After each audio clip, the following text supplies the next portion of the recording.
guys! Sa video ito ay i-share ko sa inyo kung paano mag-loan sa SSS online. Pero bago ang lahat, syempre guys, huwag mong kalimutang mag-like, comment, and subscribe sa ating YouTube channel para updated ka sa mga latest videos na i-upload natin.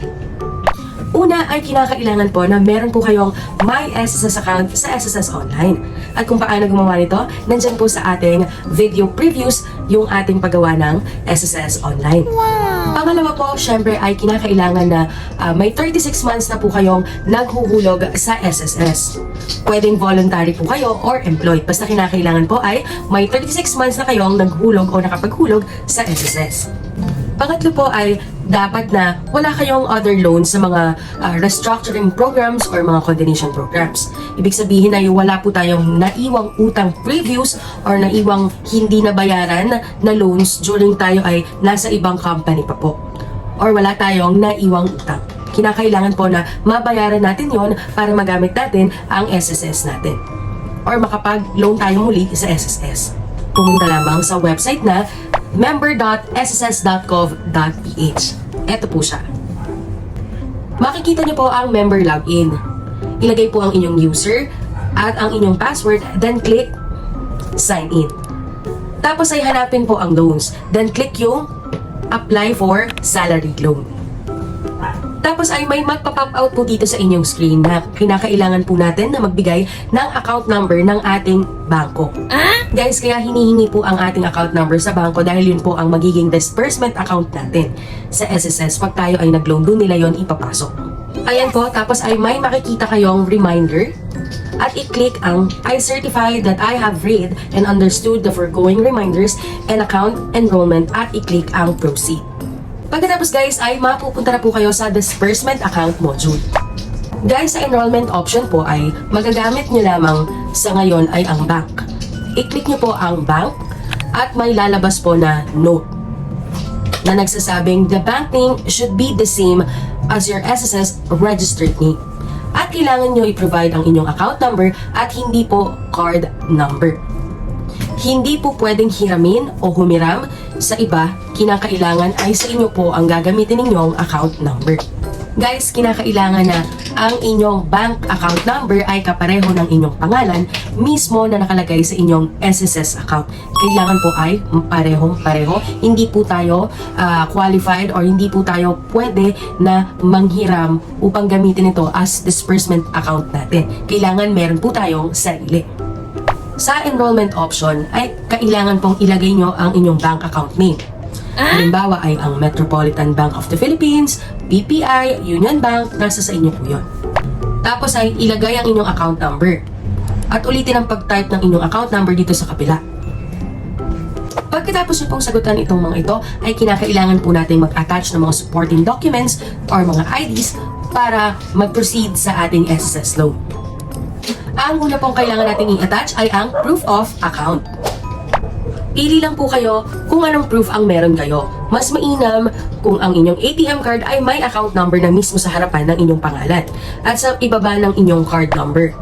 Kung wala naman account number na nakalagay sa inyong ATM, pwedeng validated deposit slip na may patunay na account number ninyo at mismong inyong pangalan. Kuhanan po ito ng malinaw bago i-upload. Makikita nyo naman po sa gilid kung paano nyo po i-upload ang mga ito at kung ano ang mga example na meron kayo dyan upang inyong ma-i-upload ng maayos. Kung tapos na po kayo ay dumako naman po tayo sa identification card. Para malaman nyo po kung ano yung mga card or ID na qualified para i-upload ay pindutin nyo lang po ang view list na nandyan po sa baba. May underline po siya. Kinakailangan na malinaw ang pagkuha ng ID upang maiwasan ang pagka-reject ng mga applications. Isa na sa mga sample na posibleng mayroon kayo ay ang UMID ID, PhilSys, passport. Pag okay na po ay pumunta na sa selfie photo. Yes! Sa pagkuha guys ng selfie photo, kinakailangan po na kung ano ang inyong in-upload sa valid ID and dun sa proof of account ay kinakailangan na yun din po ang hawak ninyo ng magkabilang kamay at magpa-picture po kayo sa inyong kasama. Dahil kailangan po na malinaw ang pagkuha at mababasa yung mga nakalagay doon sa inyong hawak. At tandaan nyo guys na kailangan ay nakasave as JPEG or PDF ang file at hindi siya magsosobra sa 3 MB.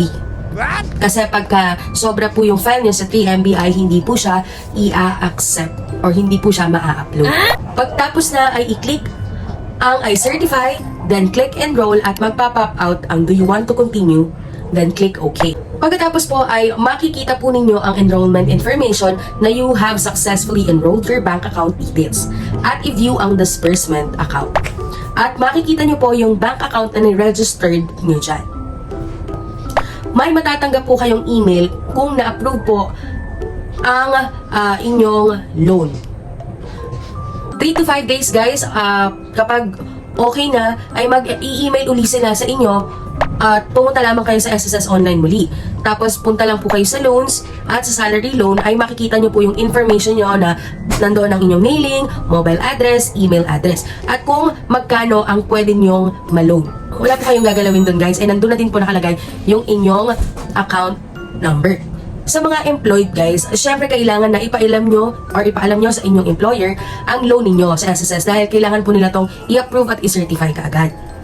Kung tama na ang mga detalye ng nakita ninyo, ay i-click lamang ang I agree to terms and condition, then click nyo na yung proceed. And after nun guys, ay mag-i-email sa inyo si SSS na yun ay successfully na po kayong nakapag-enroll and mag-i-email din po sila sa inyo. Magme-message sila sa mismong SSS account niyo na naisali na po nila ang pera sa inyong account. Yes! Bali, 3 to 5 days po kayong mag-aantay. Pwede nyo rin po makita right away sa pamamagitan ng inyong SSS online account. Kaya importante po na kayo ay may online account na. Kung may mga katanungan po kayo ay mag-comment lang po kayo dito sa ating YouTube channel at sasagutin po natin ang inyong mga katanungan. Thank you guys for watching my videos and for more information, please like, comment, and subscribe. Bye!